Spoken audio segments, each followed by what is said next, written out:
खुदावन आपके साथ हो। आज 26 अप्रैल सन 2020 की हस्बे मंशा की सीरीज सुबह की दुआ और चाय की प्याली में आपको खुशामदीद। कलीसिया आज हमें पाशका के दौरान तीसरे इतवार की इबादत में शिरकत की दावत देती है।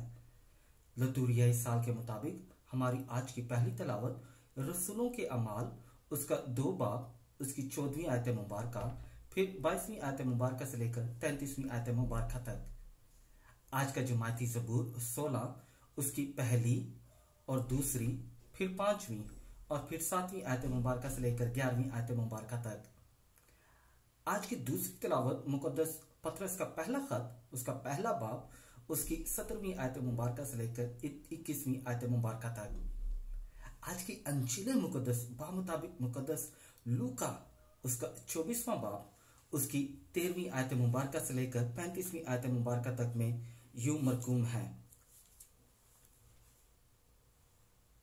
और देखो उसी दिन उनमें से 2 इमाउस नामी एक गांव की तरफ जा रहे थे जो यरूशलेम से तकरीबन 60 गलवा दूर है, और इन सब बातों की बाबत जो वाकया हुई थी आपस में बातचीत करते थे। और ऐसा हुआ कि जब वो बातचीत और पूछ पाछ कर रहे थे तो यीशु आप नजदीक आकर उनके साथ हो लिया, लेकिन उनकी आंखें बंद की गई थी ताकि उसे ना पहचाने। उसने उनसे ये कहा, क्या बातें हैं जो तुम राह में आपस में करते जाते हो? वो गमगीन से खड़े हो गए, और उनमें से कलोपा नामी ने जवाब में उससे कहा, क्या यरूशलेम में तू ही एक मुसाफिर है और फक्त तू इन बातों से नावाकिफ है जो इन दिनों में उसमें वाकया हुई हैं? उसने उनसे कहा, कौन सी बातें? उन्होंने उससे कहा कि यीशु नासरी की बाबत जो नबी मर्द था और खुदा और सारी उम्मत के नजदीक काम और कलाम में साहिबे कुदरत था, जिसे सरदार काहिनों और हमारे सरदारों ने कत्ल के लिए हवाले किया और मसलूब किया। मगर हमें तो उम्मीद थी कि यही इसराइल को मुखलसी देगा।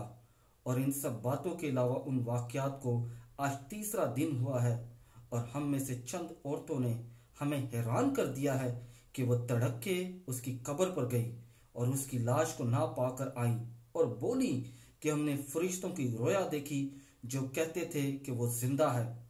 और बाज ने हमारे साथियों में से कब्र पर जाकर जैसा कि उन औरतों ने कहा था वैसा ही पाया, मगर उसे ना देखा।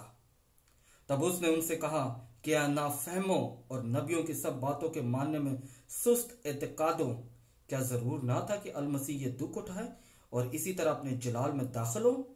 और तौरेत मूसा और सहाइफ अंबिया से शुरू करके सब नविश्तों में जितनी बातें उसके हक में लिखी हैं उन्हें समझा दी।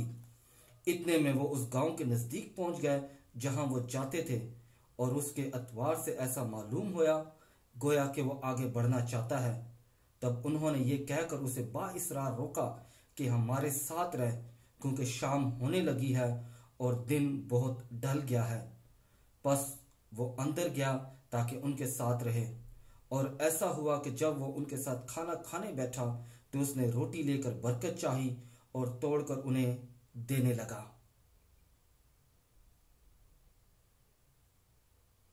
इस पर उनकी आंखें खुल गई और उन्होंने उसे पहचान लिया, और वो उनकी नजरों से गायब हो गया। उन्होंने आपस में कहा कि जब राह में वो हमसे बातें करता और हमारे लिए नविश्तों को मुनकशिफ करता था तो क्या हमारा दिल पुरजोश ना हो गया था? और उसी घड़ी उठकर वो यरूशलेम को वापस गए और उन 11 और उनके साथियों को इकट्ठा पाया, और वो कह रहे थे कि खुदावंद सचमुच जी उठा है और शमाउन को दिखाई दिया है।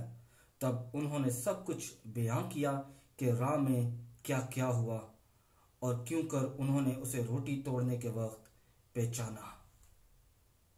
आज की अंजील मुकद्दस में हम देखते हैं कि ये एक मुकद्दस लूका की अंजील का एक बड़ा मशहूर ज़माना अक़दस इक़्तिबास है, और ज़ाती हैसियत में मुझे ये इक़्तिबास बहुत पसंद है क्योंकि इसमें हम 2 चीज़ें जो हैं वो हमें देखने को मिलती हैं। एक जो यानी जो मेरे खुदा की खिदमत के लिए जो हम देखते हैं कि यानी अक़दस कलाम का मुताला, कि किस तरह यानी अक़दस सहाइफ और अक़दस सहाइफ को किस तरह पढ़ने का तरीका, कि यानी अहद अतीक में जाकर और फिर अहद जदीद में खुदावंद यीशु मसीह अपनी तरफ इशारा करते हैं, और हमेशा हमारी यही कोशिश होती है कि हम अहद अतीक को साथ लेके चलें, क्योंकि हमारे बहुत सारे बहन भाई ऐसे हैं जो अहद जदीद तो पढ़ते हैं मगर अहद अतीक को रद्द इसलिए कर देते हैं क्योंकि वो कहते हैं कि चीज जरूरत नहीं है।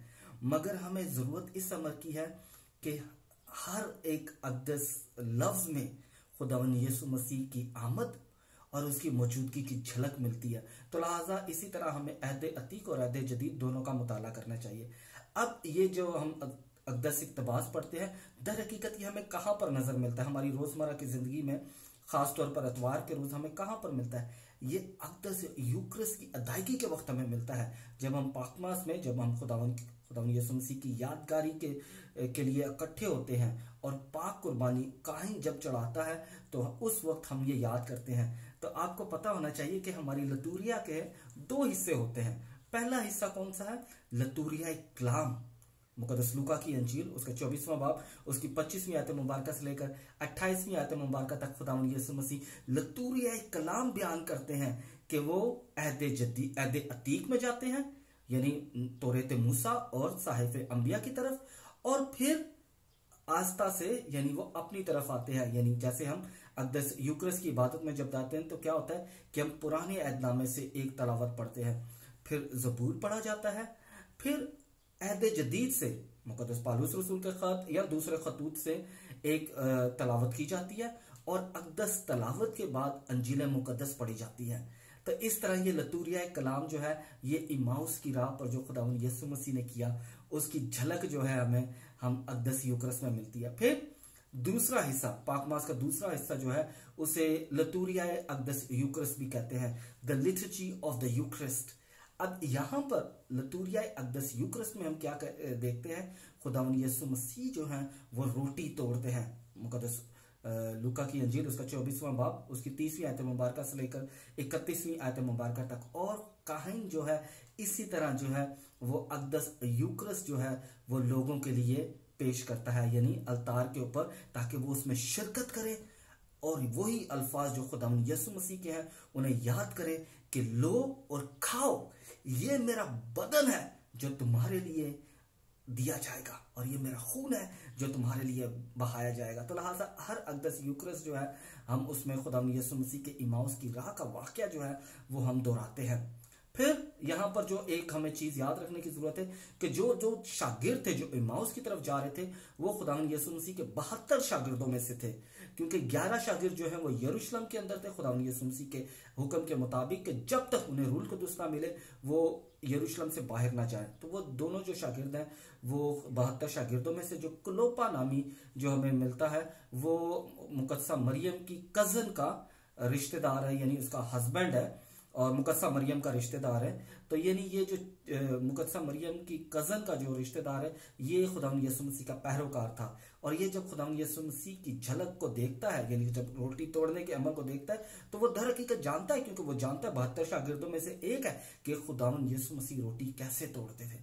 इसी तरह रोटी तोड़ने की जो रस्म है ये ना सिर्फ हम पर बल्कि हमारे बच्चों पर भी एक इलाही इलाही मुकाशफा होता है कि जब हम खुदावंद यीशु मसीह के अक़दस बदन में शिरकत करते हैं। यहाँ पर एक चीज और मैं आपको बताता चलूं कि यानी इस अक़दस इक़्तिबास में जो खूबसूरत यानी अमल हम देखते हैं खुदावंद यीशु मसीह का, वो क्या है कि यीशु मसीह आप नजदीक होकर उनके साथ हो लेता है। बाज़ औक़ात हमने ये देखा कि हम देखते हैं लोगों को, वो कहते हैं कि हम खुदा को तलाश कर रहे हैं या हम खुदा को ढूंढ रहे हैं। तो मेरा अमूमन यही सवाल होता है कि क्या खुदा गुम हो गया जो हमें ढूंढने की जरूरत है उसके?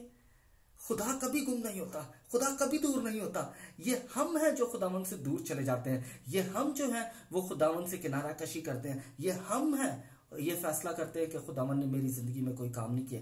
मगर जब हम अक़दस सहाइफ को खोलते हैं, खासतौर पर अगर आप मेरे साथ इर्मिया नबी का सहीफा उसका पहला बाब अगर आप मेरे साथ खोले तो खुदा हमारे साथ हमारी पैदाइश के वक्त से पहले से है, क्योंकि उसने हमारे लिए मनसूबा बनाया हुआ है। क्या? इर्मिया नबी का सहीफा उसका पहला बाब और उसकी 4 और 5वीं आयत में क्या लिखा हुआ है? खुदावंद मुझसे हम कलाम हो और कहा, पेशतर इससे कि मैंने तुझे बतने बादर में बनाया, मैं तुझे जानता था, और पेशतर इससे कि तू रहम से निकला, मैंने तुझे मखसूस किया और तुझे कौमों का नबी ठहराया। तो तो लिहाजा इम्माउस का जो जो अक़दस इक़्तिबास हम पढ़ते हैं उसमें हमारी अपनी मनादी का आंसर मिलता है कि खुदा जो है वो हमें हमारी पैदाइश से पहले ही चुन लेता है।